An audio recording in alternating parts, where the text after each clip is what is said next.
Assalamualaikum warahmatullahi wabarakatuh. Halo teman-teman semua, perkenalkan nama saya Dinda Hulanda ini dengan NIM A25121004. Pada kesempatan kali ini saya akan menjelaskan secara ringkas mengenai sistem pendidikan di negara-negara Asia Selatan, khususnya di negara India, Pakistan, dan Bangladesh, guna memenuhi tugas akhir mata kuliah Pendidikan Komunitas Asia. Oke, langsung saja kita ke yang pertama, itu ada India. Pada masa India kuno, masyarakat India itu terdiri dari 4 golongan. Yang pertama ada kaum Brahmana yang terdiri dari pendeta, merupakan pelaksana pendidikan di masa itu. Pendidikan diterima oleh setiap kasta itu berbeda. Sebagai contoh, pengajaran membaca, menulis, berhitung, serta siasat perang untuk kaum ksatria yang terdiri kaum bangsawan dan prajurit. Pengajaran dalam bidang pertanian bagi kasta Vaishya yang terdiri dari para tukang, pedagang, peladang, dan sebagainya. Sedangkan untuk kaum paling rendah, mereka tidak mendapat pendidikan apapun karena kasta Sudra ini dianggap sebagai manusia yang hina dan hanya dapat menjadi budak dan tidak berhak mendapatkan pendidikan. Veda merupakan sumber pengetahuan pada masa pendidikan tersebut dan menjadi sumber pengetahuan yang pertama yang dipelajari oleh para calon pendeta dan kaum lainnya selain kaum Sudra. Pada masa ini, pelaksanaan pendidikan diawali dengan pemberian munya atau kalung suci, yaitu seutas tali yang digantung dari bahu kiri ke pinggang kanan.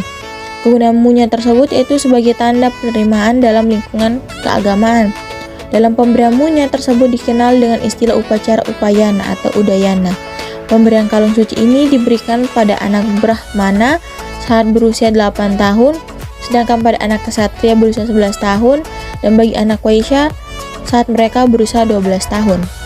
Dan pada masa kini, pendidikan di India menggunakan pola dan substansi yang diabsorpsi dari negara barat, di mana pertama kali diperkenalkan oleh negara Inggris pada abad ke-19. Komisi Pendidikan India telah menetapkan kebijakan sistem pendidikan 10-2-3 untuk usia sekolah. Tingkat awal 10 tahun sebagai pendidikan dasar dan terbagi dalam 3 jenjang, yaitu primary school 5 tahun, upper primary 3 tahun, dan secondary school 2 tahun. Jenjang berikutnya ditempuh selama 2 tahun selama persiapan memasuki perguruan tinggi. Untuk pendidikan kejuruan, jurusan teknik dan bisnis sudah mulai sejak secondary school. Sementara itu, pendidikan non-formal dilaksanakan dengan dibentuknya lembaga pendidikan yang bersifat terbuka bagi semua siswa, tidak terikat dengan proses pembelajaran secara langsung dan beban biaya yang tinggi.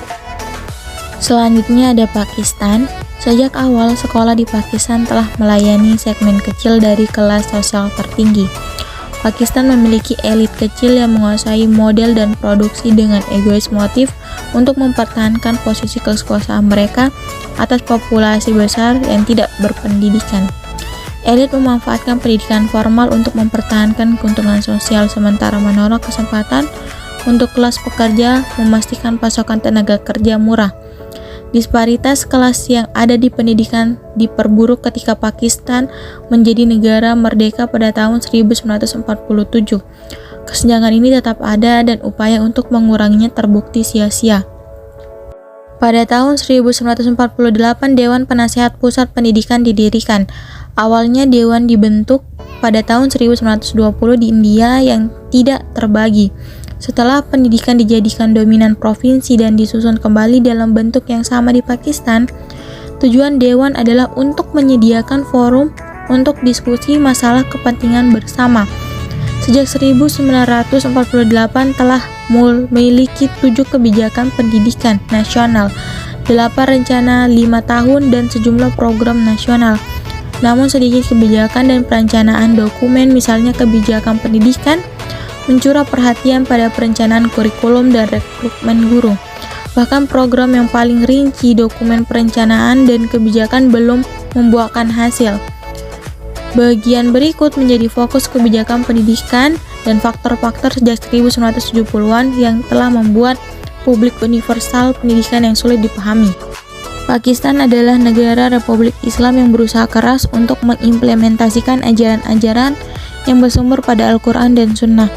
Sejak masa awal kemerdekaan pada tahun 1947 dalam konferensi tentang pendidikan pertama ditekankan bahwa pendidikan di Pakistan harus berdasarkan dan bertujuan untuk merealisasikan cita-cita pendidikan Republik Islam Pakistan.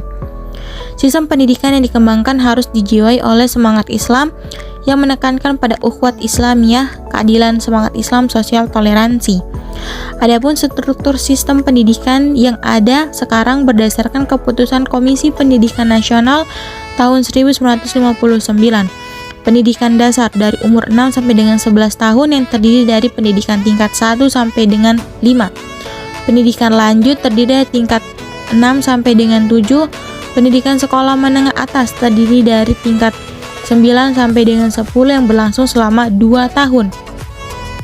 Dalam pendidikan sekolah menengah tingkat atas yang berlangsung 2 tahun, ada 3 jenis sekolah yaitu bersifat umum, jenis yang mempersiapkan untuk pendidikan perguruan tinggi, sekolah kejurusan, dan sekolah teknik. Pada tingkat 11 dan seterusnya, pada umumnya sudah memasuki tingkat perguruan tinggi. Untuk memasuki perguruan ini umumnya harus melalui sekolah persiapan selama 2 tahun, yaitu pendidikan tingkat 11 dan 12, tetapi untuk perguruan tinggi kejuruan tidak perlu melalui tingkat persiapan ini. Dalam hal kurikulumnya, lembaga pendidikan Islam dipengaruhi oleh Universitas Al-Azhar, Mesir. Dalam kajian tradisional keagamaannya dimasukkan ilmu ekonomi, sejarah, geografis, statistik, dan filsafat. Pada tahun 1980 didirikan Universitas Islam Internasional di Islamabad yang berupaya menyatukan sistem pendidikan keagamaan dan umum. Akhir ada negara Bangladesh. Pendidikan di Bangladesh diawasi oleh Kementerian Pendidikan negara tersebut. Kementerian Pendidikan Dasar dan Massal bertanggung jawab untuk menerapkan kebijakan untuk pendidikan dasar dan sekolah yang didanai negara di tingkat lokal.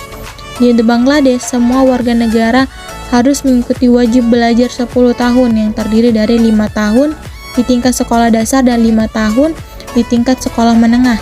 Pendidikan dasar dan menengah dibiayai oleh negara dan gratis di sekolah umum.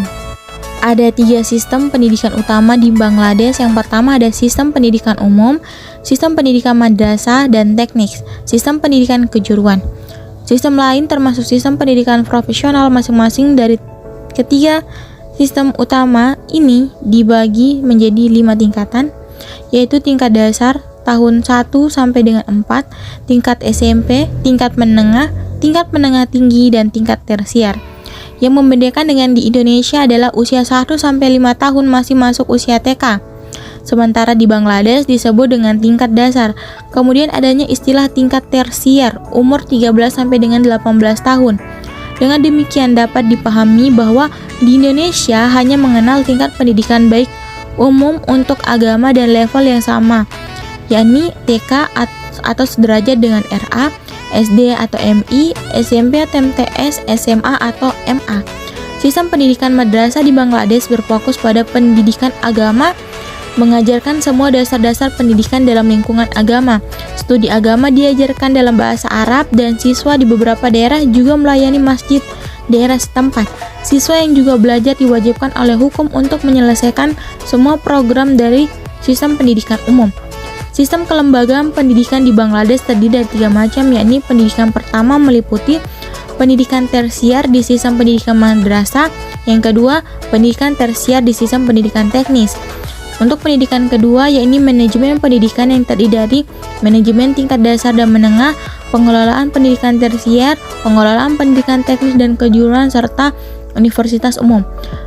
Pendidikan ketiga yakni media bahasa Inggris di Bangladesh. Pendidikan keempat adalah pendidikan dasar non-formal. Di samping itu dikenal pula dengan pendidikan lingkungan.